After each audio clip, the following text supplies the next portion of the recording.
नमस्कार, आपण पाहता स्टार वन महाराष्ट्र न्यूज, जनसामान्यांचं निर्भीड व्यासपीठ। आजच आपल्या चॅनलला लाईक करा, सबस्क्राईब करा, शेअर करा। सर आणि माननीय DCP zone 1 Kiran Kumar Chavan sir यांनी अलीकडेच आम्हाला चोरी, घरफोडी या आरोपी ह्या प्रकारचे जे गुन्हे आहेत ते उघडकीस आणण्याच्या दृष्टीने प्रयत्न करण्याचे बऱ्याच वेळेला सांगितलं होतं। त्याप्रमाणे बऱ्याच दिवसापासून आमचेही प्रयत्न होते। मसरूळ पोलीस स्टेशनकडील गुन्हा रजिस्टर नंबर 121/2025 भारतीय न्यायसंहिता कलम 305 म्हणजे चोरीचं कलम आहे। हे मसरूळ पोलीस स्टेशनमध्ये दाखल झाला होता 10 जून 2025 रोजी। सदरच्या गुन्ह्यामध्ये शेतकऱ्याचं 40 क्विंटलचं जे काही सोयाबीन होतं ते चोरीला गेले होतं। त्या दृष्टीनं आमची डीबी टीम आणि डीबीचे अधिकारी स्वतः सिनियर PI हे त्या दृष्टीनं प्रयत्न करत होते की हा आरोपी मिळाला पाहिजे, कारण शेतकऱ्यांना एवढं 5-6 महिन्याचं जे काही कष्ट आहे ते अशा प्रकारे वाया नाही गेलं पाहिजे, त्याची कुठल्याही प्रकारची चोरी नाही झाली पाहिजे। तर आमचे पोलीस हवालदार राकेश शिंदे यांना अशी माहिती मिळाली की हे चोरीची वाहतूक करणारे जे पिकअप आहेत किंवा मग ज्या पिकअपमधून हे चोरलेलं धान्य वाहतूक केली जाते अशा प्रकारची पिकअप आपल्या हद्दीत येणार आहे। तर त्याप्रमाणे ही पिकअप आम्हाला हद्दीमध्ये दिसली तर आमच्या अधिकाऱ्यांनी त्याला GPS लावलं खाली की बाबा हे नंतर कुठं त्याची मुवमेंट होती बघायला, आणि त्यानुसार GPS लावल्यानंतर रात्री 1 नंतर त्या पिकअपची मुवमेंट सुरू झाली। म्हणजे तोपर्यंत ती एका जागेला उभी होती, त्यानंतर तिची मुवमेंट सुरू झालेली आहे। ती पिकअपचा गाडी क्रमांक आहे MH11T3354। आणि ह्यांना जसं 1 वाजता समजलं की गाडीची मुवमेंट झालेली आहे, सगळे डीबीचे अधिकारी पोलीस स्टेशनला जमले, प्रायव्हेट गाडी काढली आणि त्या पिकअपचा पाठलाग सुरू केला।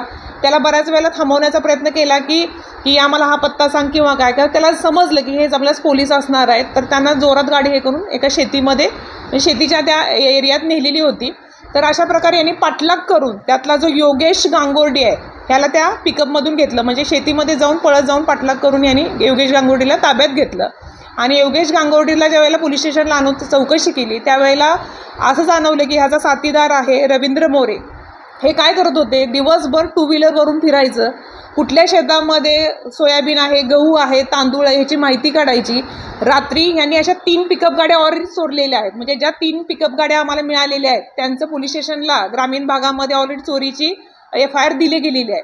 तर ह्या पिकअपमधून ते रात्री जाऊन ते धान्य जे सोयाबीन, गहू, तांदूळ असतील तर ते एकत्र करायचे, पिकअपमध्ये घालायचे आणि ते वेगवेगळ्या व्यापाऱ्यांना विकले जायचे किंवा मग त्यांचं काय असेल ते करायचे।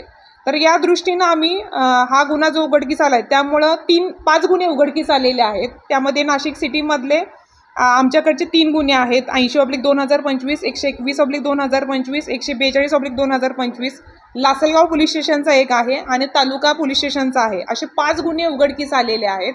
या आरोपींच्याकडून आम्हाला जवळजवळ 10,87,500 एवढा मुद्देमाल मिळून आलेला आहे। तर ह्याच्यामध्ये आम्हाला पोलीस आयुक्त Shri Sandeep Karnik sir, DCP Kiran Kumar Chavan sir यांचं मार्गदर्शन वेळोवेळी लाभलेलं आहे। आमचे सिनियर PI असतील, DBचे कर्मचारी आणि अधिकारी यांनी या ठिकाणी चांगली कामगिरी केलेली आहे। शेतकऱ्यांचा माल म्हणजे विविध व्यापारी आता चाललेला आहे, कारण हा जो माल त्यांनी घेतलेला आहे हा त्यांनी एका ठिकाणी जो लपवलेला होता तो दिलेला आहे। ते आता आम्ही व्यापाऱ्यापर्यंत नाही केलेलं, परंतु जोपर्यंत जे निष्पन्न होईल सगळ्या गोष्टी तर त्या हे होतील आपल्याला। ही नाही, यांच्यावर आधीचे पण गुन्हे आहेत, आम्ही त्यांचा रेकॉर्ड काढत आहोत। म्हणजे हे अट्टल गुन्हेगार आहेत, हे आत्ता चोरी करतात, म्हणजे हे मोडच बदलतात आता। काही महिने धान्याची चोरी, काही आधी यांच्यावर 307 सारखे सुद्धा गुन्हे आहेत, ग्रामीण भागातले आहेत।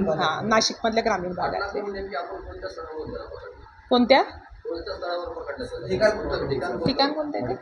मडकेजाम, म्हणजे हे मडकेजाम आमचेच आरोपी आहेत, मडकेजाम मधूनच पकडले चोरीच्या गाड्या। त्या 3 पिकअप चोरीचे आणि हे पोलीस स्टेशनला, ग्रामीणच्या पोलीस स्टेशनला यांची FIR पण दिलेली आहे, त्यांनी